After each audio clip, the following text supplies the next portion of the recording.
নিশ্চয়ই শুরু করব যে বেগম জিয়া বিএনপি চেয়ারপারসন তিনি মারা গেছেন এবং তারপরে আমরা আওয়ামী লীগের পক্ষ থেকে শোক বার্তা দেখেছি। আওয়ামী লীগ নেত্রী শেখ হাসিনা, তার পুত্র সজীব অজের জয়, আপনাদের পক্ষ থেকে শোক বার্তা দেখেছি। কিন্তু প্রশ্নটা একটু তির্যক এবং বড়, তবু আপনার কাছে জিজ্ঞাসা করি যে এটি আমরা দেখেছি মানে রাজনৈতিক প্রতিদ্বন্দ্বিতা একটা সময় প্রতিহিংসা, তারপর একরকম শত্রুতায় পরিণত হয়েছিল। সেখান থেকে এখন যখন শোক বার্তা, তখন এই শোক বার্তার নিচে যদি আপনি কমেন্টসগুলো খেয়াল করেন, দেখবেন অনেকে হাহা রিয়্যাক্ট দিচ্ছেন, মানে হাস্যকর। কেউ কেউ বলছেন অভিনয়, কেউ কেউ অ্যাংরি রিয়্যাক্ট দিচ্ছেন, কেউ কেউ প্রশংসাও করছেন। মানে এই যে অনেকেই যে এরকম রিয়্যাক্ট দিচ্ছেন, এটা কি আসলে মানে মাছের মায়ের পুত্র শোকের মতো ব্যাপার? আর একটু ডেভিড বার্গম্যান, সাংবাদিক, তার একটা তিনি পোস্ট করছেন, যে ইংরেজিতে করছেন, আমি এটিকে বাংলায় বলছি। আওয়ামী লীগের সফল প্রচেষ্টায় খালেদা জিয়াকে কারাবন্দী করা এবং তার দল বিএনপিকে ভেঙে ফেলার জন্য জোরালো হলেও তুলনামূলকভাবে ব্যর্থ প্রচেষ্টার প্রেক্ষাপটে তার মৃত্যুর পরে শেখ হাসিনা ও সজীব অজের জয়ের শোক বার্তা ও উদার মন্তব্যগুলোকে ব্যতিক্রমী উদারতা ও সৌজন্যের নিদর্শন হিসেবে দেখা উচিত, নাকি গভীর ও বিকৃত ভণ্ডামির প্রকাশ হিসেবে, তা স্পষ্ট নয়, কিংবা হয়তো দুটোরই কিছুটা। আসলে কি বলবেন, এটা কি সত্যিকারের শোক নাকি অন্য কিছু? দেখেন, শোকই বেগম খালেদা জিয়ার মৃত্যুতে বাংলাদেশ আওয়ামী লীগের সভাপতি, বাংলাদেশের চারবারের সফল প্রধানমন্ত্রী, বঙ্গবন্ধু তনয়া জননেত্রী শেখ হাসিনা,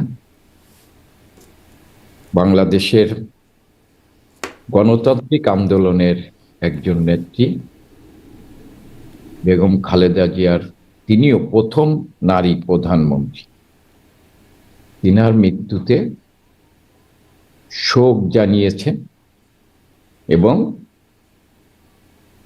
তার সন্তান তারেক রহমান ও তার পরিবারের প্রতি সমবেদনা জ্ঞাপন করেছে।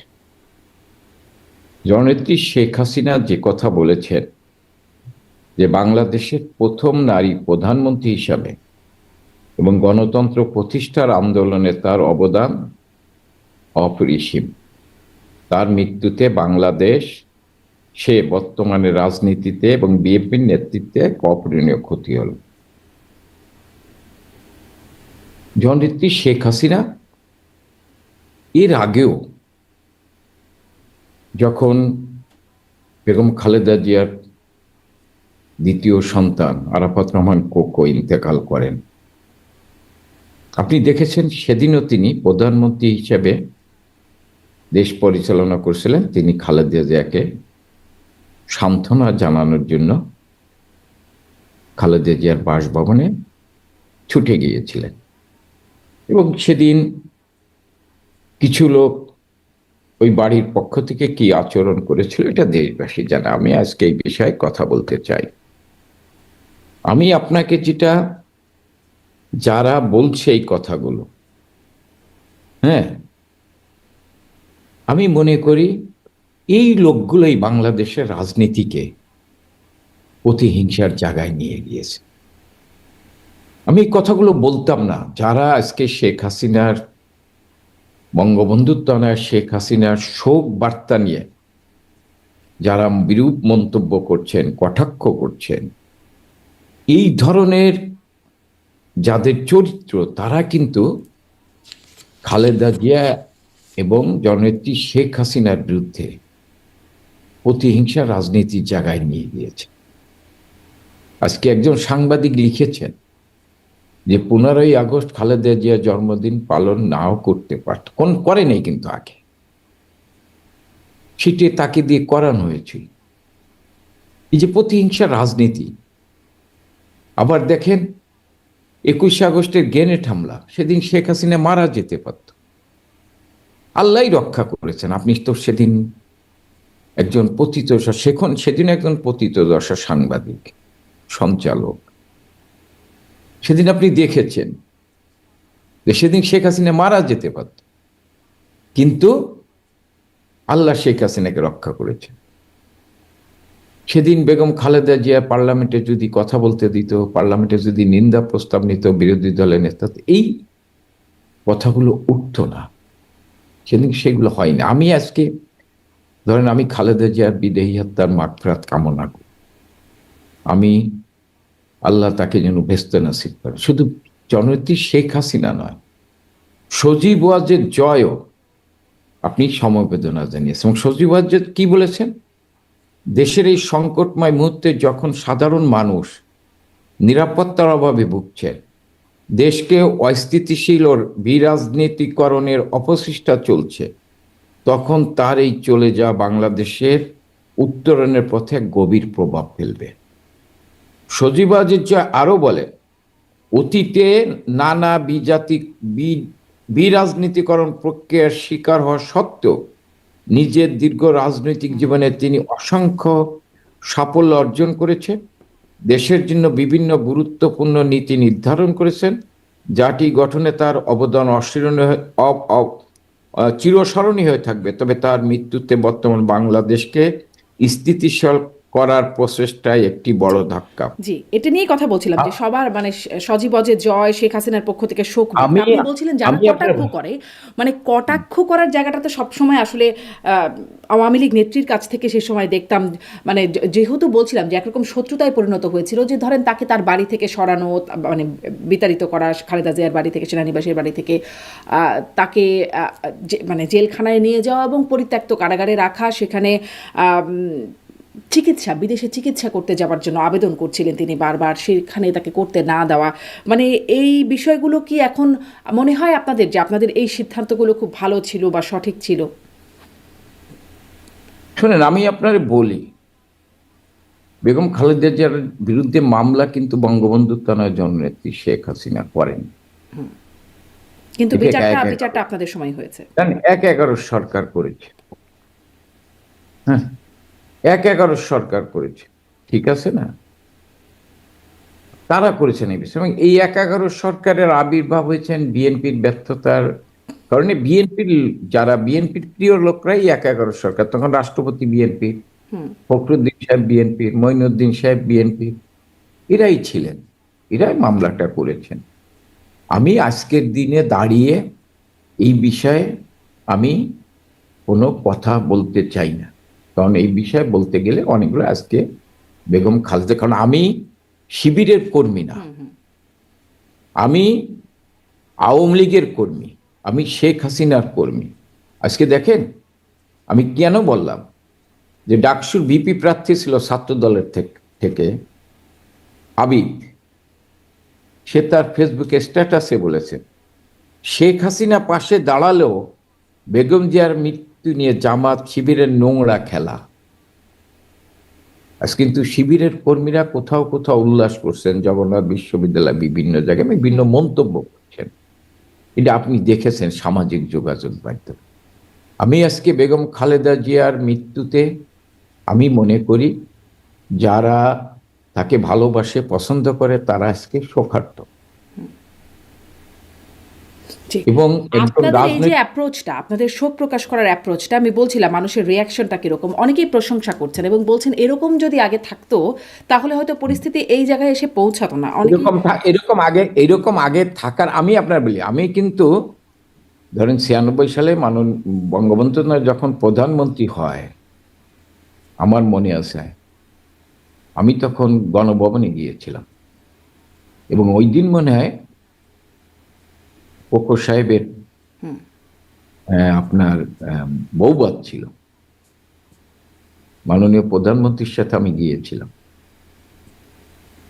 এই আন্তরিকতা, রাজনৈতিক শিষ্টাচার ছিল, কিন্তু সে 21শে আগস্ট জন্মদিন, এর ভিত্তিতে রাজনৈতিক যে শিষ্টাচার, সেটি প্রতিহিংসার জায়গা তৈরি ছিল। আমি মনে করি যে প্রতিহিংসার রাজনীতি এখন আমাদের সকলকে শিক্ষা নিয়ে যে প্রতিহিংসার রাজনীতি থেকে সরে আছে। আপনি যেটা বললেন, দেখেন, আমি যদি বলি যে খালেদা জিয়ার নামে মামলা করছিল 1/11 সরকার, তার সাজা হয়েছিল, কিন্তু কোনো সাজাপ্রাপ্ত আসামিকে তো আপনি জেলখানায় সাথে কোনো লোক দেয় নাই। তারপরে তার যখন করোনার সময় তাকে বাসায় নিয়ে যাওয়া হয়েছিল, এই সুযোগ সুবিধা ছিল। আমি এই বিতর্কে যেতে চাই না আজকে। আমি এই আলোচনা পক্ষে বিপক্ষে বলা যাবে।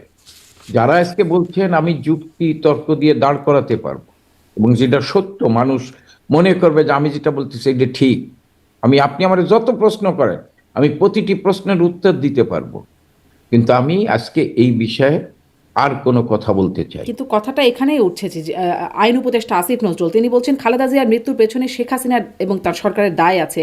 ওনাকে প্রহসনমূলক রায়ে জেলখানায় পাঠিয়ে অকথ্য নির্যাতন করা হয়েছে। মানে দায় দিচ্ছেন আসিফ নজরুল যেমন, তেমনি বিএনপি আবার অনেকে নেতারাও বলছেন, মির্জা আব্বাস থেকে শুরু করে অনেকেই বলছেন যে অনেকে হ্যাঁ বলছে, অনেকে আবার সামাজিক যোগাযোগের মধ্যে এখন লেখছেন যে এই যে সেনাবাহিনীর যে সেনা দিবসে বেগম খালেদা যে অসুস্থ, তাকে কেন ওইখানে নিয়ে যাওয়া হলো? তিনি ওইখানে যাওয়ার পরেই তো অসুস্থ হয়ে গেলেন। আমি যদি বলি ওইটা ওখানে নিয়েও একটা ষড়যন্ত্র। এই ষড়যন্ত্রের জন্য দায়ী কে?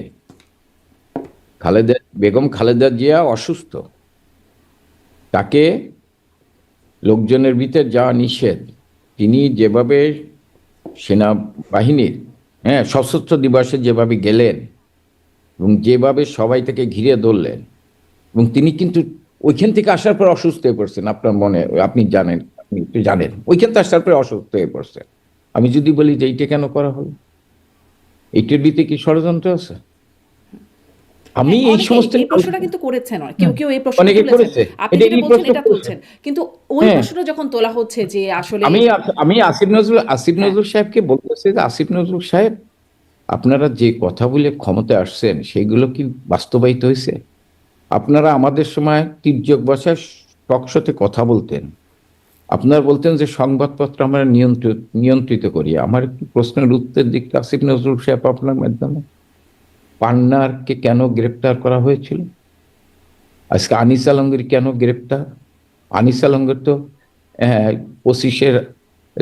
পঁচিশের 5ই আগস্টের আগে তো এই তথাকথিত এই আন্দোলনের সাথে ছিল, পান্নাও ছিল, তাহলে তাকে কেন গ্রেপ্তার? আসিফ নজরুল যে বিশ্ববিদ্যালয়ের শিক্ষক, সেই বিশ্ববিদ্যালয়ের শিক্ষক কার্জন আপনি জানেন, সে তো আওয়ামী লীগ করে না। সে 71-এর সংবিধানের কথা বলছেন, তার উপর মব সন্ত্রাস করেছে, তার এক হাতে 71-এর সংবিধান তাকে গ্রেপ্তার করেছে। এই জবাবগুলোকে দিতে পারবে? তারপরে প্রথম আলো আওয়ামী লীগের কট্টর সমালোচনা করেছেন, ডেইলি স্টার কট্টর সমালোচনা করেছেন। সেই প্রথম আলোতে আগুন ধরিয়ে সাংবাদিকদের পুড়িয়ে মারার ষড়যন্ত্র করা হয়েছিল। আপনি এডিটর, দুঃখিত নামটা আরে যার উপর হামলা করা হলো আপনার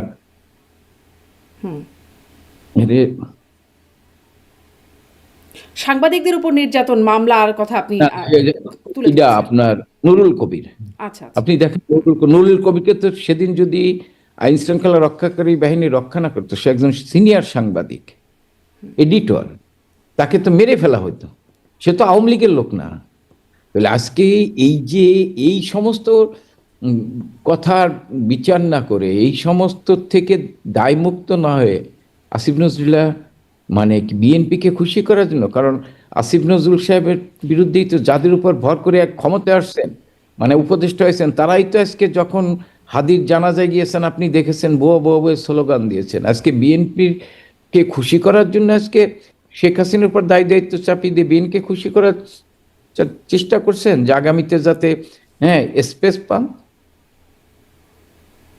আমি মনে করি এই সমস্ত কথা জনগণ বিশ্বাস করে। হ্যাঁ, কিছু লোক তো বিশ্বাস করে, যারা আওয়ামী লীগকে পছন্দ করে না, শেখ হাসিনাকে পছন্দ করে না, তাদের কাছে উনি জনপ্রিয় হইতে পারে। শুধু তো আসিফ নজরুলই না, মানে আওয়ামী লীগের বিএনপির ভেতরের অনেকেও আমি বলছিলাম, যেমন বিএনপির ভিতরে তারাও বলছে যে এটি আওয়ামী লীগের দায় আছে, কারণ আওয়ামী লীগ যদি এভাবে করে পরিত্যক্ত কারাগারে রেখে এভাবে নির্যাতন না করতো, অনেক বলছেন তারা অকথ্য নির্যাতন হয়েছে তার উপরে, না হলে আসলে এইরকম পরিণতি। আমি মনে করি যে হ্যাঁ, খালেদা জিয়ার তো আবার সুচিকিৎসা করেছেন সরকার, সব ধরনের সুযোগ সুবিধা দিয়েছেন, এবং তাদের পছন্দ মতো চিকিৎসকদের দিয়েও আপনার কিন্তু চিকিৎসা বোর্ড গঠন, মেডিকেল বোর্ড গঠন করা হয়েছে, এটা তো আপনি জানেন। দায়িত্ব দিতে পারেন, বলতে পারেন, বললে তো আর কিছু করার নাই। হ্যাঁ, আওয়ামী লীগের আমলে প্রথম আলোর অফিসে হামলা হয়নি, আগুন দেওয়া হয়নি, তখন সংগ্রাম নয়া দিগন্তের উপর হয়েছে। সংগ্রাম নয়া দিগন্তের উপর হয়নি, সংগ্রাম রাজনৈতিকভাবে আদর্শকে ধারণ করত। সংগ্রাম রাজনৈতিকভাবে একটি আদর্শকে ধারণ করত। সংগ্রাম যে আদর্শকে ধারণ করে তারা বাংলাদেশকে বিশ্বাস করত না।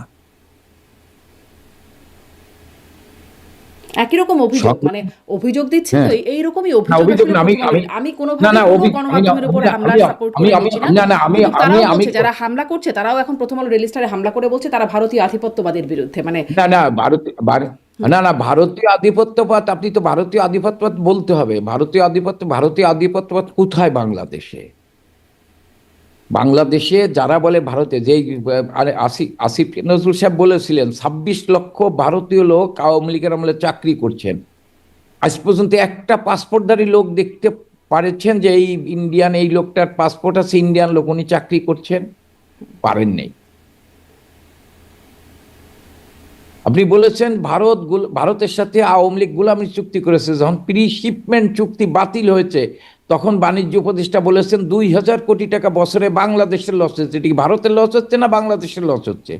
তাহলে কে লাভবান হয়েছিল সেই চুক্তির মধ্যে দিয়ে? শেখ হাসিনার আমলে। শেখ হাসিনার আমলে কে লাভবান হয়েছিল চুক্তির মধ্যে দিয়ে? আমাকে বলেন। তাহলে মিথ্যা তথ্য উপাত্য দিয়েই কিন্তু তথাকথিত জুলাই আন্দোলন হয়েছে, এবং সেটা আমার কথা না। ঢাকা বিশ্ববিদ্যালয়ের শিক্ষক, আপনি তো শিক্ষকতা করতেন, ঢাকা বিশ্ববিদ্যালয়ের শিক্ষার প্রফেসর এম এ আকাশ, যিনি জুলাই আন্দোলনের সাথে সাধারণ ছাত্রদের সাথে ছিলেন, তিনি বলছেন এটা কোনো আন্দোলন, গণ অভ্যুত্থান, এটা জাতির সাথে প্রতারণা করা হয়েছে। এটা তো আমি করছি না, আমি কইলেন আওয়ামী লীগের কামাল বলছে। এটা প্রফেসর এম এ আকাশ করছেন, যিনি ওই সময় একাত্মতা ঘোষণা করছিলেন, সংহতি প্রকাশ করেছিলেন, তিনিই বলছেন। তিনি একজন তিনি বলেছেন, আরো তো একজন অনেকেই আজকে ছিলেন, আপনি তারা তো সামনে, বলছেন না। আপনি আজকে না বলছে দেবপ্রিয় ভট্টাচার্য বলছেন, আনু মোহাম্মদ বলছেন, এই আনিস আলমগীরা বলছেন, মাসুদ কামালরা বলছেন, কি বলছেন তারা? মাসুদ কামালরা বলছেন। তারা তো বলছেন যে জুলাই অভ্যুত্থান সে সময় মানুষ বিরক্ত হয়েছিল, এতটা ক্ষুব্ধ হয়েছিল বলে আন্দোলন হ্যাঁ, হয়েছে। বিরক্ত করানো হয়েছিল, কিন্তু আজকে তারা বলছে সেইটা নাই।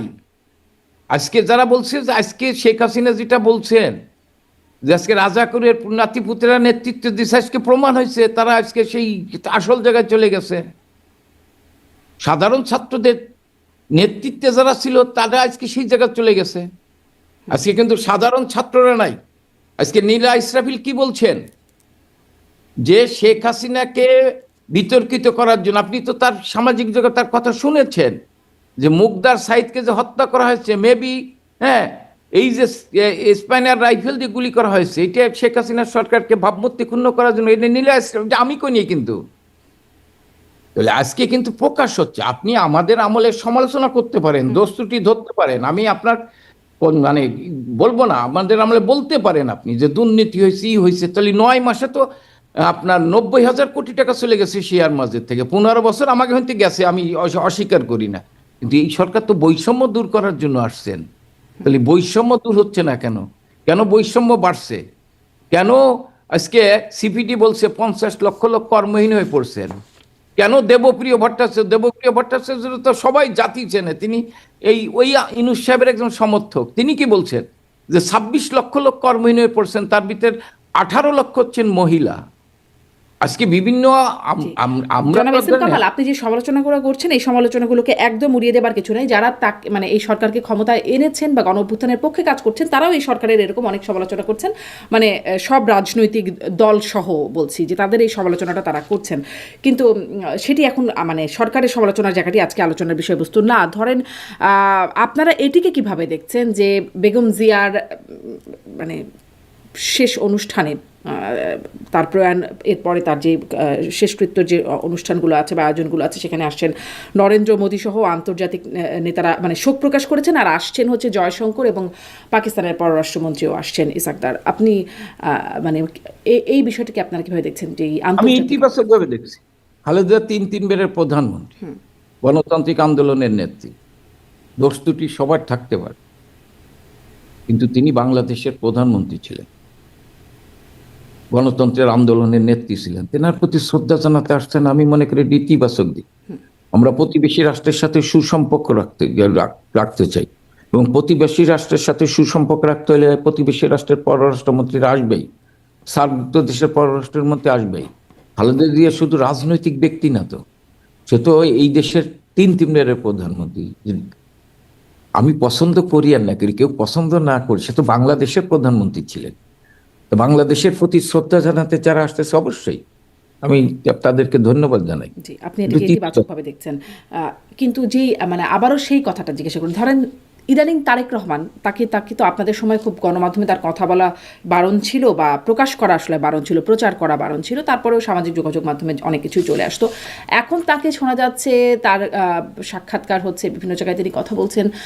তিনি যেভাবে কথা বলছেন তার মধ্যে খুব বিষোদ্গার বা বিদ্বেষপূর্ণ কথা তিনি বলছেন না, যেটার একটা প্রশংসা হচ্ছে, বা এই নিয়ে একটা তার আগের নানান কিছু নিয়ে নানান সমালোচনা থাকতে পারে, তবে এটি একটা মুগ্ধতা ছড়াচ্ছে। এটি আপনারা কি মনে করেন, এটি কি একটা অনুকরণীয় বৈশিষ্ট্য হতে পারে মানে ভবিষ্যতে আওয়ামী লীগের জন্য? আওয়ামী লীগের জন্য অনুকরণীয় বৈশিষ্ট্য না, আমি মনে করি তারেক জিয়া, আপনারা সাংবাদিকরা 2001 থেকে 2005 তারেক জিয়ার সম্পর্কে যা লিখেছেন পত্রিকার পাতায়, আপনারা সাংবাদিকরাই তারেক জিয়াকে জাতির সামনে উপস্থাপন করছেন 2001 থেকে 2005। আমি আজকে তারেক জিয়া সম্পর্কে যদি আমাকে প্রশ্ন করেন, অন্যদিন কথা বলবো। আজকে সে, তার মা মারা গিয়েছেন, প্রধানমন্ত্রী খালেদা জিয়া না, তার মা মারা গিয়েছেন। এই জন্য আমি এই বিষয়ে শুধু এইটুক বলতে চাই, হ্যাঁ তারেক জিয়া সাহেব, আমি মনে করি উনি একটি বড় দলের চালক, চালিকা শক্তি। হয়তো বেগম খালেদা জিয়া মারা গেছেন, উনি হয়তো চেয়ারম্যান হবেন, ভারপ্রাপ্ত চেয়ারম্যান। আমি মনে করি যে অতীতের প্রতিহিংসার রাজনীতি আমরা যদি সবাই পরিহার করে আগামী দিনে একটি জঙ্গিবাদ মুক্ত, সাম্প্রদায়িক মুক্ত, একটি উন্নত গণতান্ত্রিক বাংলাদেশ প্রতিষ্ঠা করতে চাই, তাহলে সবাইকে এগিয়ে আসতে হবে এবং সকল রাজনৈতিক দলের সাথে আলোচনা করেই দেশটাকে এগিয়ে নিয়ে যেতে হবে। এই সকল রাজনৈতিক দলগুলোর সাথে আলোচনার ব্যাপারে আমি একটু কথা বলবো।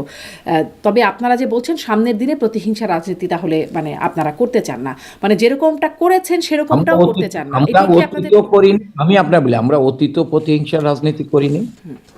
আমাদের উপর যখন আঘাত আসছে আমরা প্রতিঘাত করছি। কিন্তু ধরেন খালেদা জিয়াকে তার বাড়ি থেকে উচ্ছেদ করা, বা সেই ধরেন তার চিকিৎসার সময় কিছু কিছু বক্তব্য আসলে খুব মানুষ তো সেই সময় সমালোচনা করেছিল, যে 2023 সালে লন্ডনে গিয়ে শেখ হাসিনা বলেছেন, আমার আমি আমি আমি দেখছিলাম যে আপনার খালেদা জিয়ার বয়স এখন 80-র আমি উপর, আমি আমি রোজই শুনি আমি এই মরে মরে এই যায় যায়, শারমিন, বয়স তো 80-র শারমিন, উপরে, এমনিতেই তো শারমিন, সময় হয়ে গেছে।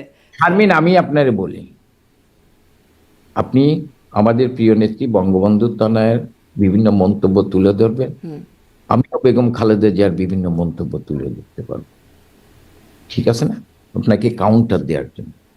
কিন্তু আমি আজকে এই বিষয়ে কোনো কথা বলতে চাই এই না। জন্যই আমি জিজ্ঞাসা করছি যে ভবিষ্যতে কি আপনারা এই যা করেছেন সেখান থেকে আমি আমি আমি আমরা ভবিষ্যতের কোন কমিটমেন্ট কি? পুলিশ কমিশনার কি বলছে যে মব দমন করতে, পুলিশকে গুলি করতে কারো নির্দেশের অপেক্ষা রাখেন, এটা আইনে আছে।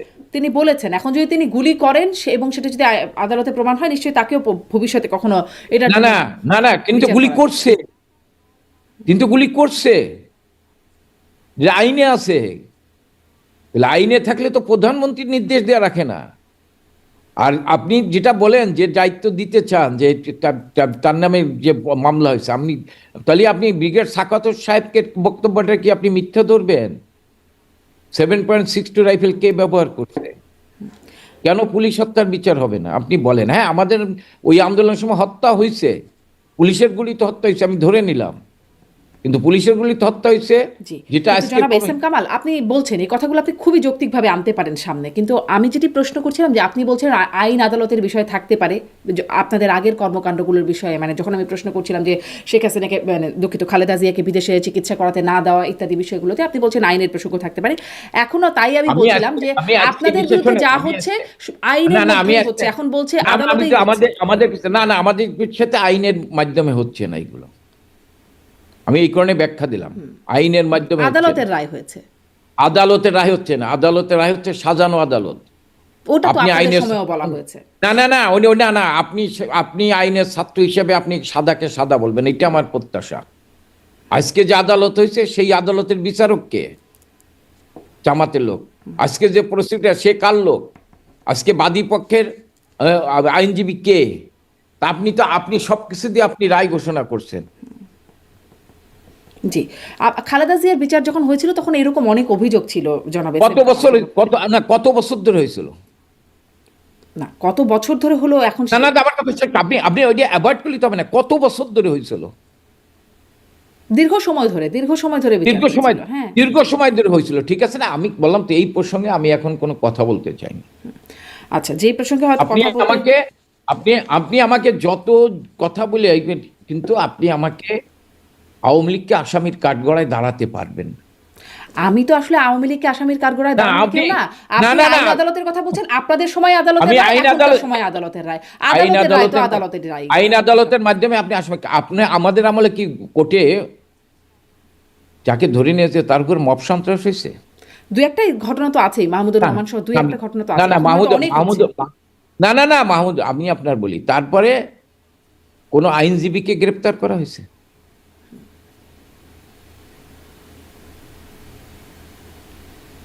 এগুলো আচ্ছা, আইনজীবীরা একটা দুটো না অনেক ঘটনা আছে, এখন অনেক কিছুই হচ্ছে, তার একটা দিনে সমালোচনা করা যাবে না। আইনজীবীদের না, আপনি না জানেন, আইনজীবীদের আজকে কোর্টে যাইতে পারে না, সিনিয়র আইনজীবীরা কথা বলতে পারে না।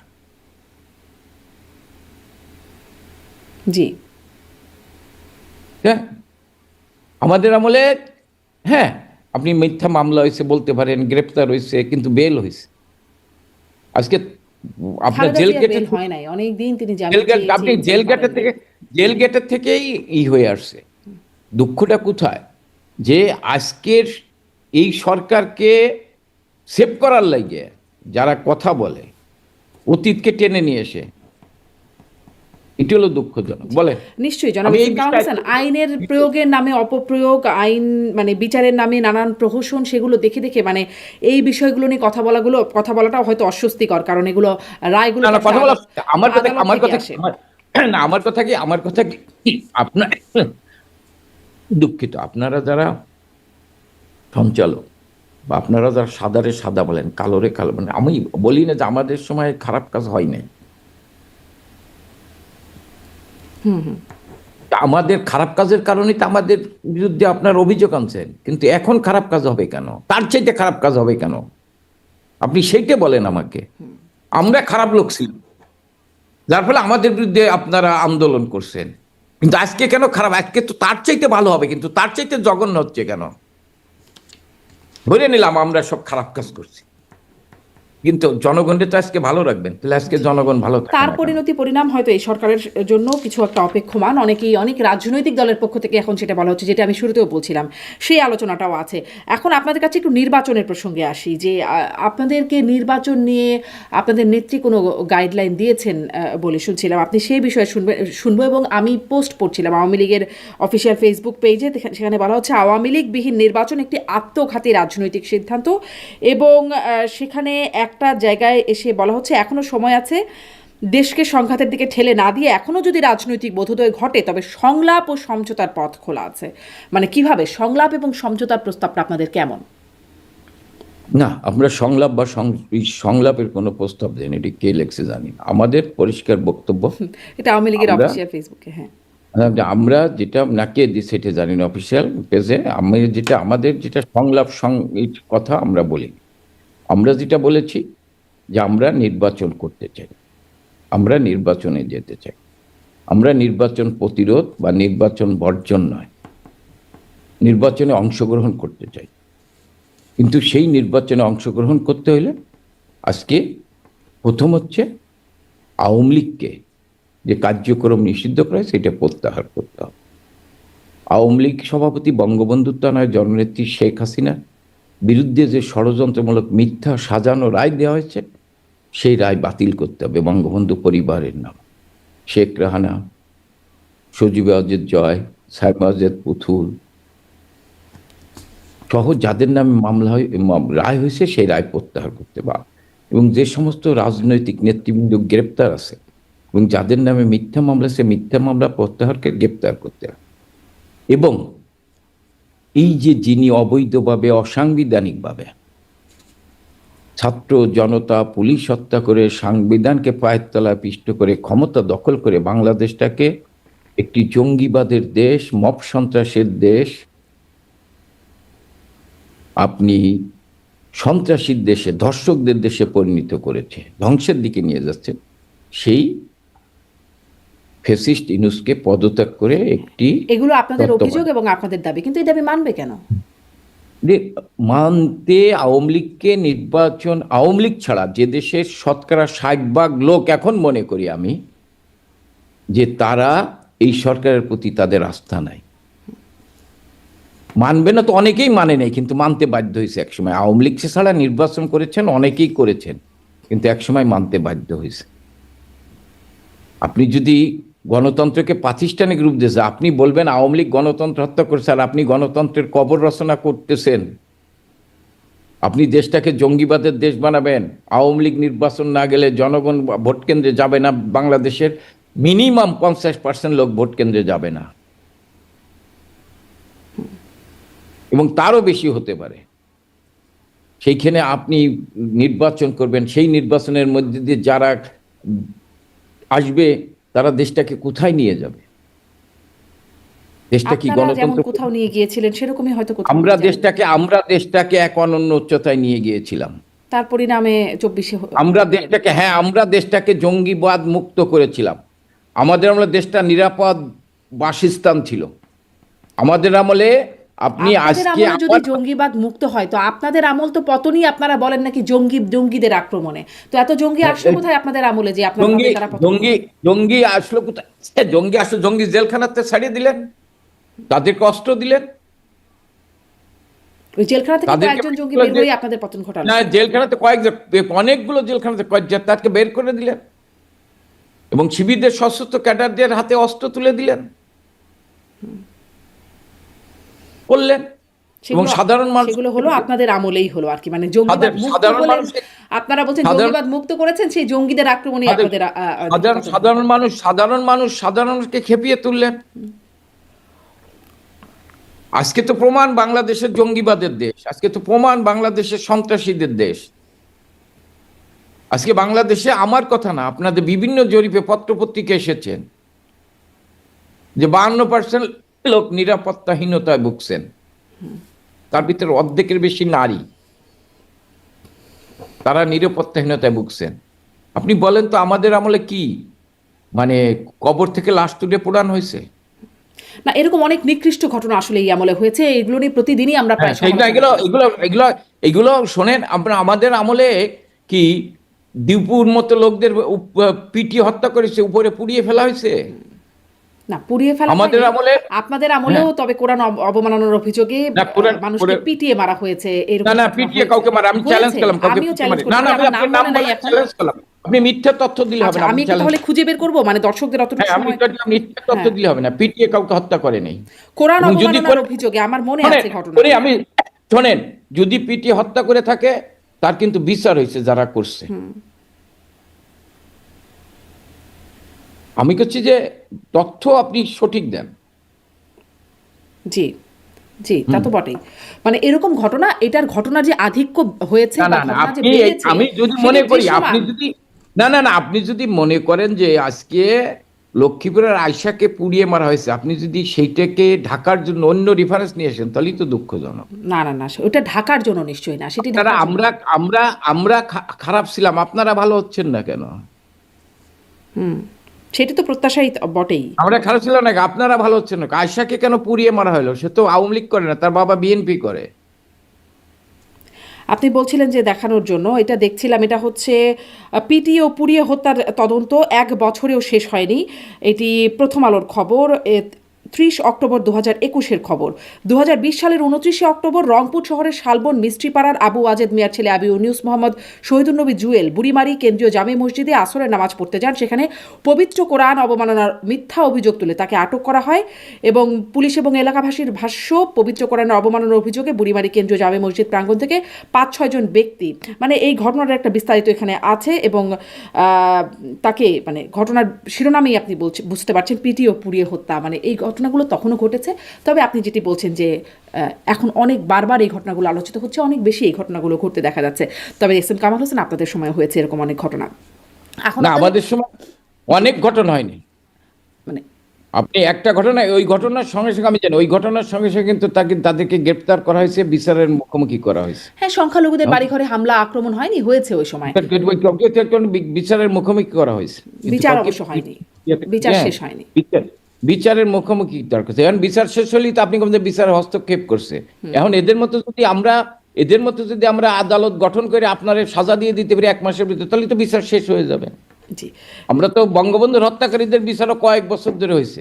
জি জি জনাব এস এম কামাল হোসেন, আমিও একটু স্পষ্ট করতে চাই, আমি এই সময়ের কর্মকাণ্ডের সাফাই গাইছি না, আমি শুধু বলছি যে আপনাদের সময় যে ঘটনাগুলো ঘটেছে সেগুলোর আপনাদের কাছে কোনো সাফাই আছে কিনা। এখন তাহলে নির্বাচন প্রসঙ্গে আরেকটু কথা বলি। তাহলে যে আপনি বলছেন যে সংলাপ সমঝোতা, এই বিষয়ে আপনাদের কোনো কিছু হয় নাই, যদি অফিসিয়াল ফেসবুক পেজে, আশা করি আমরা যে অফিসিয়াল স্টেটমেন্টই থাকবে আওয়ামী লীগের, তাহলে সংলাপ বা সমঝোতার ব্যাপারে আপনাদের কোনো অবস্থান নাই? এটাকে আমরা ইগনোর করব, মানে অফিসিয়াল ফেসবুক পেজে যা আসবে সেটাকে ইগনোর করব? আমরা সংলাপ করব কার সাথে?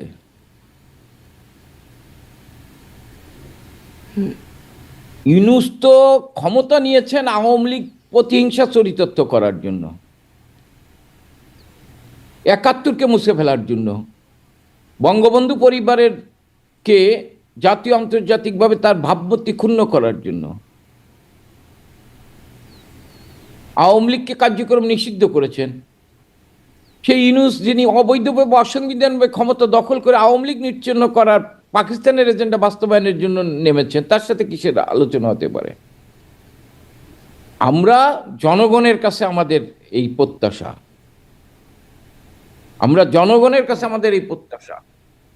যে জনগণকে বলতে পারে যে আওয়ামী লীগ নির্বাচন প্রতিরোধ করবে না। কারণ আওয়ামী লীগ যতবার নির্বাচন হয়েছে, আওয়ামী লীগ নির্বাচনের মাধ্যমে ক্ষমতা হয়েছে। আওয়ামী লীগ নির্বাচন প্রতিরোধ করবে না। আওয়ামী লীগের জনগণের প্রতি আস্থা আছে। আপনি আমাকে, তাহলে আওয়ামী লীগ আসলে কি করবে? আওয়ামী লীগের পরিকল্পনা কি? আওয়ামী লীগের পরিকল্পনা, আওয়ামী লীগ জনগণকে ঐক্যবদ্ধ করবে আস্তে আস্তে। হয়তো আপনি মনে করেন যে এই নির্বাচন আমরা প্রতিরোধ করতে পারি, নির্বাচন করবে, নির্বাচন হবে, জনগণ সেখানে যাবে না। জনগণবিহীন নির্বাচন হলে বাংলাদেশে সেই গণতন্ত্র, এই মানে কি কয়, সেই নির্বাচিত সরকার বেশি দিন টিকে থাকতে পারবে না। যেমন 24 আপনারা টিকতে পারলেন না, সেরকম মানে 24 খুব অল্প ভোট না, পড়েছিল। 24 না, এর আগে অনেকেই টিকে থাকতে পারেনি। অবশ্য 14 আপনারা পেরেছিলেন, বা 18 অনেকেই টিকতে পারে, এটা অনেকেই টিকতে থাকতে পারেনি। 2006 অনেকে চেষ্টা করেছে, 96 তে অনেকে চেষ্টা করে কেউ থাকতে পারেনি, এটা টিকে থাকতে পারেনি। কিন্তু আপনারা তো 14তে পেরেছিলেন, তাহলে মানে এবার পারবে না এত নিশ্চিত করে কিভাবে বলতে পারেন? এটি পারবে না কারণ তারা জনগণের আকাঙ্ক্ষা বাস্তবায়ন করতে পারবে না। 14তে শেখ হাসিনা জনগণের আকাঙ্ক্ষা বাস্তবায়ন করেছে। মানে আওয়ামী লীগ, মানে বিএনপি সহ বাকি সব বিরোধী দলকে বাদ দিয়ে নির্বাচন করে জনগণের বাদ দেয়। আপনি বলেন তো, আমরা তো আওয়ামী লীগ, তো আপনি বলেন তো আওয়ামী লীগ বিরোধী দলের ডাকে নেই, ডেকেছে, কিন্তু নির্বাচনে যায় নাই, অর্থাৎ জনগণ ভোটাধিকার প্রয়োগ করতে পারে নাই। দাঁড়ান, আপনি বলতে দেন, আমার কথা শেষ করতে দেন। আওয়ামী লীগ বিরোধী দলের ডাকেন, একদম ডেকেছে। বেগম খালেদা জিয়ার ফোন করেন নাই? আপনি বলেন নাই যে এই কয়টা মন্ত্রণালয় আপনাদের দিয়ে দেব? বিএনপি ইলেকশনে যায়নি, সেটা যায়নি তাদের সিদ্ধান্ত, তাদের তো ডেকেছে। আমরা তো বলিনি যে আমরা নির্বাচনে যাব না। এটিও অবশ্য আপনারা বলেছিলেন যে তত্ত্বাবধায়ক সরকার না হলে নির্বাচনে যাবেন না, এই সময় আপনাদের বক্তব্য ছিল। শেখ হাসিনা বলেছেন, মোহাম্মদ আরাফাত বলেছেন। হ্যাঁ, আমরা এখনো বলি তত্ত্বাবধায়ক সরকারের অধীনেই নির্বাচন হতে হবে, কারণ ইউনূস কোনো নিরপেক্ষ ব্যক্তি না। আর তত্ত্বাবধায়ক সরকার সুপ্রিম কোর্টে পাশ হয়েছে, তত্ত্বাবধায়ক সরকার তো সুপ্রিম কোর্টে পাশ হয়েছে। তত্ত্বাবধায়ক সরকারের অধীনে নির্বাচন হবে। আপনি বলেন যে আপনারা তত্ত্বাবধায়ক সরকার দেন, ঠিক আছে, এটা যদি আমাদের ভুল হয়, ভুল হইল, কিন্তু আপনারা তো তত্ত্বাবধায়ক সরকার চাইছেন, তো সেই তত্ত্বাবধায়ক সরকারের অধীনে নির্বাচন দেন। কিন্তু এখন তো কেউ সেটা চাচ্ছে না, সব রাজনৈতিক দলগুলো এই সরকারের অধীনেই চাচ্ছে। এখন সব রাজনৈতিক দলগুলো চাচ্ছে, যারা তত্ত্বাবধায়ক সরকার চাইছে সেই তত্ত্বাবধায়ক আইন তো পাশ হয়েছে, তাহলে আপনারা তত্ত্বাবধায়ক সরকারের অধীনে করবেন না কেন? আপনাদের জনপ্রিয়তা আছে, আমরা না ফ্যাসিস্ট, আমরা জনবিচ্ছিন্ন, তো আমরা জনবিচ্ছিন্ন তত্ত্বাবধায়ক অপ্রয়োজনীয় মনে করছেন। এই সরকারও একটা নিরপেক্ষ সরকার হিসেবে তারা ধারণা করছেন। আপনারা তো ধারণা করতে, এই সরকার ইউনূসের মতো একজন জঙ্গি, সন্ত্রাসীদের পৃষ্ঠপোষক, মব সন্ত্রাসের জনক, যিনি মানে কি কয় সমৃদ্ধের বাংলাদেশ, নতুন বাংলাদেশ প্রতিষ্ঠা করবে, সেই নতুন বাংলাদেশ আস্থা রাখছে, মানে যারা আসলে অংশগ্রহণ করে তারা তো আস্থা রাখছে। যারা নতুন বাংলাদেশ করবে, সেই নতুন বাংলাদেশে আজকে আনিস আলমগীরের মতো সাংবাদিকরা জেল খাটছে, আজকে মুক্তিযোদ্ধার গলায় জুতার মালা হচ্ছে, জয় বাংলা স্লোগান দেওয়ার কারণে ছাত্রলীগের ছেলেদের পিটিয়ে হত্যা করছেন। আপনি আয়েশা লক্ষ্মীপুরে বিএনপির, তা বাবা বিএনপি করে, তাকে পুড়িয়ে হত্যা করছে, সে বাবা বাবা ওই চিৎকার করছে, দীপুকে পিটিয়ে হত্যা করছে। এমনিভাবে বাংলাদেশ একটা সমৃদ্ধের বাংলাদেশে, মানে খুনিদের সমৃদ্ধ হয়েছে, জঙ্গিদের সমৃদ্ধ হয়েছে, মব সন্ত্রাসের উন্নতি হয়েছে। এই হচ্ছে ইউনূসের বাংলাদেশ। আর একজন সাবেক সচিব বলছে সীমাহীন দুর্নীতি হচ্ছেন 7 জন উপদেষ্টা। আর মির্জা আব্বাস বলছে যে 9 মাসে 90,000 কোটি টাকা এই শেয়ার মার্কেটতে চলে গেছে। আর আজকে আমাদের সময় আপনারা সমাজে এত ঋণ খেলাপ হয়েছে, আমাদের সময়ের চাইতে কিন্তু 3 গুণ ঋণ খেলাপের সংখ্যা বেড়েছেন 15 মাসে। এটা আমাদের কথা না, আপনাদের মতো সাংবাদিকরাই বিভিন্ন পত্রপত্রিকা লিখছেন, সেইখান থেকে আমরা জানতেছি। আমরা না খারাপ ছিলাম, তাহলে এখন এত কিছু হচ্ছে কেন? এই ইউনূস সেই ইউনূসের অধীনে তো কোনো নির্বাচন সুষ্ঠু হতে পারে না, একটা পাতানো নির্বাচন হতে পারে। আর পাতানো নির্বাচন হলে যারা নির্বাচন করছে তাদের ভিতরেই সংঘাত হবে। আপনি দেখেন না আজকে যে বেগম খালেদা জিয়ার ছত্রছায়ায় যারা লালিত পালিত হয়েছেন, আজকে তার মৃত্যু দিনে দাঁড়িয়ে তাদের ছাত্র সংগঠনের কর্মীরা যেভাবে বিদ্রূপ করছেন, উপহাস করছেন, এবং তাদেরকে সমালোচনা করা হয়েছে, ব্যাখ্যা চাওয়া হচ্ছে, তারা কিন্তু দুঃখ প্রকাশ করেছেন। এটি নিয়ে আপনি বলতেই পারেন যে এটি আসলে খুবই অনুচিত একটা ব্যাপার, দেখা গেছে খুবই দৃষ্টিকটু একটা বিষয় ঘটে গেছে, তার জন্য তারা দুঃখ প্রকাশ করেছেন। কিন্তু এখন তাহলে প্রশ্ন হচ্ছে যে আপনারা কি করছেন? আমি আপনার বলি, শোনেন না, আমি আপনার বলি তারা দুঃখ প্রকাশ করছে। ওই যে প্রথম আলোর অফিস হামলা করো, ছায়ানটে হামলা করো, এখানে হামলা করার পর একদিকে বলতেছে আর একদিকে দুঃখ প্রকাশ, এই তো অবস্থা। জি, এখন আপনারা আসলে কি করছিলেন সেটি একটু প্রশ্ন করছিলাম, যে আপনি বলছেন জনগণকে ঐক্যবদ্ধ করবেন, মানে আপনারা সক্রিয়ভাবে কি এই নির্বাচন নিয়ে আপনাদের কোনো পরিকল্পনা, বিশেষ করে কোনো পরিকল্পনা আছে কিনা? এবং আপনাদের দিকে আরও অভিযোগ আছে যে আপনারা প্রকাশ্যে রাজনীতি এখন আপনারা সেভাবে করতে পারছেন না, আপনারা ষড়যন্ত্রের রাজনীতি করছেন, নানান রকম হত্যাকাণ্ডের সাথে, হাতি হত্যাকাণ্ডের পেছনেও গোয়েন্দারা আওয়ামী লীগের কথা বলছেন। সাংবাদিক জুলকার নাইন সামি, তিনি জাহাঙ্গীর কবির নানক, তার পিএসের সংশ্লিষ্টতা, বা মোহাম্মদপুরের আওয়ামী লীগ নেতৃত্ব ইসমাইল সম্রাট, আরও কয়েকজনের নাম উল্লেখ করে তিনি বলছেন যে তারা এটার সাথে সম্পৃক্ত। পুলিশও সম্পৃক্ততা সম্ভবত পাচ্ছে বলেই খবরগুলোতে পড়ছি। আমি আপনারে বলি, আমি এই ব্যাপারটাই বলি, দেখেন আমরা কোনো হত্যাকাণ্ডে বিশ্বাস করি না। আমি অবশ্যই হাদি হত্যাকাণ্ডের বিচার চাই, কিন্তু হাদি হত্যাকাণ্ডের হওয়ার পর আপনি টেলিভিশনের একটু বক্তব্যগুলো আনেন তো, রিজভী সাহেবের, ডাকসুর বিপির বক্তৃতাটা আনেন। তারপরে এই যে হাদির যে ইনকিলাব মঞ্চ, তারা যে বক্তৃতা দিছে যে সরকারের ভিতরে একটি অংশ এই হত্যাকাণ্ডের সাথে জড়িত, এটা কি আমার কথা না? আপনি বলেন, এটা তারাই বলছে। তাহলে আজকে এই হত্যাকাণ্ডের ভিতর দিয়ে যদি মানে কেউ যদি বলে যে নির্বাচনকে, সরকারের ভিতরে একটি অংশ নির্বাচনকে পিছাতে চায়, তাই হাদিকে তারা হত্যা করিয়েছে, কারণ এই বক্তৃতাগুলো তো এই সংগঠনগুলোর নেতারাই দিয়েছে। এখন দায়িত্ব আওয়ামী লীগের উপর চাপানোর চেষ্টা করছে। আপনি তাদের কথাগুলো বলেন না, তারা তো বলছেন, প্রকাশ্যে বলেছেন, গোপনে বলেন না তো কারা হত্যাকারী, কারা কাদের দিকে আঙ্গুল তুলেছেন। সবাই নানানজন বিচ্ছিন্নভাবে শুরুর দিকে, যেমন মির্জা আব্বাসের দিকেও আঙ্গুল তোলা হয়েছে ইনকিলাব মঞ্চের পক্ষ থেকে, আবার কেউ গুপ্ত শিবিরের কথা বলছেন, কিন্তু সবাই একসাথে আবার একরকম, মানে একই সুরে ইঙ্গিত তুলছে আওয়ামী লীগের বিরুদ্ধে, যে আওয়ামী লীগ ষড়যন্ত্র করছে। রাতের অন্ধকারেতে সবাই এক জায়গায় এক হয়ে, সব শক্তিতে একই শক্তি, মুক্তিযুদ্ধ ঠেকাও, আওয়ামী লীগ ঠেকাও, 71 ঠেকাও। এই কারণে আওয়ামী লীগের উপর দায়িত্ব দিতে চায়। আমি তো দেখলাম সামাজিক যোগাযোগ পত্রপত্রিকায়, যে ছেলে তাকে, সে অ্যারেস্ট হয়েছিল, তাকে বেল কে করিয়েছেন? জি, সেখানে বিএনপি এবং জামাতের আইনজীবী ছিল, কিন্তু শেখ হাসিনার আইনজীবী একসময় মাহবুবউদ্দিন খোকন ছিলেন, মানে আইনজীবীদের তো আসলে আপনি আইনজীবীদের প্রফেশনাল, ঠিক, কিন্তু এটা কেন করেছিলেন? অন্যদের তো করেন না। আমি আমি আমি আমি আমার অনেক ভাই কর্মী জেলখানায় আছে, আমি এদেরকে একটু কন্ট্যাক্ট করি, করবে কিনা, করবে না, তাকে কেন করিয়েছেন? না, কিন্তু আওয়ামী লীগেরও তো অনেকে জামিন হচ্ছে, আওয়ামী লীগের না তো না অনেকে না, জামিন অনেক হচ্ছে। না না না না না না, কোনো জামিন হচ্ছে ওই শীত থেকে। আপনার এটা ব্যবসা হচ্ছে জামিনের নামে, আবার জেল গেটে যে আর একটা মামলা দিয়ে আবার ঢুকে দিচ্ছে।